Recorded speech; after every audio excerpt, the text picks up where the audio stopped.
कल United states of America के diplomat Bharat में कश्मीरी लीडर्स से मिल रहे थे और इसी दौरान एक मीटिंग की गई थी उमर अब्दुल्ला के साथ में।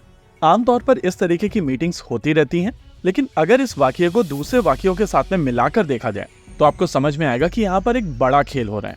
कुछ समय से यूएस डिप्लोमेट लगातार भारत के अलग अलग पॉलिटिकल पार्टीज, उनके लोकल लीडर्स और एक सिलेक्टिव विचारधारा वाले लोगों से लगातार मिल रहे हैं। ये पूरा एफर्ट एक प्लान के तहत किया जा रहा है और इस प्लान को समझने के लिए एक बड़ी पिक्चर देखनी पड़ेगी। अभी आप अपनी स्क्रीन के ऊपर जिस आदमी की फोटोग्राफ देख रहे हैं, ये US ambassador to India Eric Garcetti है। इनकी तरफ से लगातार भारत को लेकर स्टेटमेंट्स दिए जाते रहे। आप सभी को याद होगा, जब सिटीजनशिप अमेंडमेंट एक्ट आया था तो इनकी तरफ से स्टेटमेंट दिया गया था कि यूएस इसको लेकर कंसर्न्ड है। बाद में भारत की स्ट्रेटेजिक ऑटोनॉमी को लेकर भी इनकी तरफ से एक कमेंट आया था और उसके बाद ये पन्नू वाला पूरा का पूरा एपिसोड हुआ है जिसको लेकर यूएस ऑफेंसिव मोड में।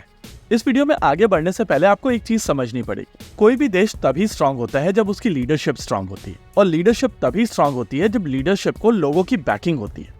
यानी कि अगर किसी देश में डेमोक्रेसी हो या ना हो, वहां पर डिक्टेटरशिप हो या ना हो, बाई पार्टी सिस्टम हो या किसी और तरीके का सिस्टम, वहां की सरकार तब तक पावरफुल है जब तक वहां के लोग उनको पूरे दिल के साथ में सपोर्ट कर रहे हैं। स्ट्रॉन्ग पॉपुलेशन की बैकिंग के साथ में कोई भी लीडरशिप बहुत ज्यादा स्ट्रांग होती है, और यूएस और वेस्ट इस तरीके की लीडरशिप नहीं चाहते हैं। हालांकि डिक्टेटर्स के केस में यूएस की पॉलिसी थोड़ी डिफरेंट है, और अगर कोई भी डिक्टेटर यूएस के सपोर्ट में बात करता है तो उनको उस डिक्टेटर के साथ में कोई भी परेशानी नहीं है। लेकिन अगर डिक्टेटर उनके अगेंस्ट बात करता है तो वो सडनली डेमोक्रेसी लाने के लिए वहां पर पहुंच जाते हैं। भारत में पिछले 2 टर्म्स में एक स्ट्रॉन्ग गवर्नमेंट थी। उस दौरान प्रधानमंत्री मोदी की खुद की पार्टी के पास में इतनी सीट्स थी कि वो अकेले दम पर सरकार बना सके और वो किसी और के ऊपर डिपेंडेंट नहीं थे। सरकार चाहे इंदिरा गांधी की हो या प्रधानमंत्री मोदी की, जब तक इनको दूसरे दलों की आवश्यकता नहीं पड़ रही थी तब तक यूएस इन सरकारों से बहुत ज्यादा खुश नहीं था। लेकिन चाहकर भी यूएस भारत में बहुत ज्यादा इंटरफेयर नहीं कर पा रहा था। निजार वाले केस में जिस तरीके से भारत सरकार ने कनाडा को जवाब दिया था, वो चीज पॉसिबल हो पाई थी उन 300 से ज्यादा सीट्स के चलते जो उस समय की भारत सरकार के पास में थी। लोग इस पूरी सिचुएशन को लेकर कांग्रेस बीजेपी करेंगे, लेकिन हम लोगों को इससे थोड़ा ऊपर उठकर एक चीज और समझनी पड़ेगी। जब तक भारत में एक स्ट्रॉन्ग गवर्नमेंट नहीं है तब तक दूसरे देशों की तरफ से भारत में इंटरफेरेंस किया जाता रहेगा, और ये इंटरफेरेंस कैसे किया जाता है उसका जीता जागता मॉडल पाकिस्तान है।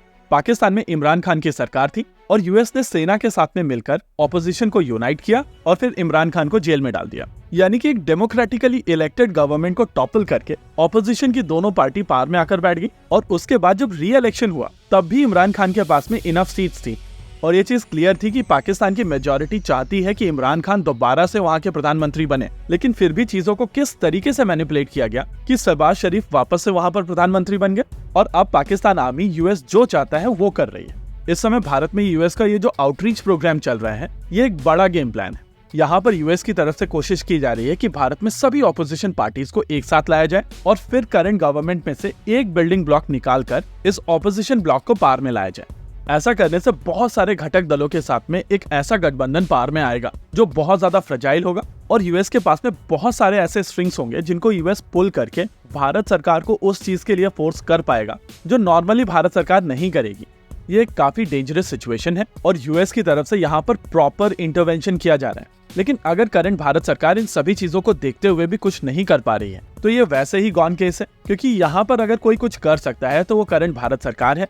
और रही बात स्ट्रैटेजिक सर्कल्स की, तो उनको लगातार यूएस के इंटरफेरेंस के बारे में बातचीत करनी पड़ेगी और इस चीज को हाईलाइट करना पड़ेगा कि यूएस लगातार भारत में इंटरफेयर करने की कोशिश कर रहे हैं और यूएस एम्बेसडर इस चीज को लीड कर रहे हैं। देखिए, वैसे ही भारत में यूएस को लेकर परसेप्शन ठीक नहीं है, और अगर कॉमन इंडियंस को ये चीज समझ में आने लगेगी तो इसकी हीट यूएस तक पहुंचेगी। यानी कि आपको और मुझे यूएस के इंटरफेरेंस के बारे में बात करना बहुत जरूरी है। इसी के साथ आज के इस वीडियो में रखते हैं केवल इतना ही।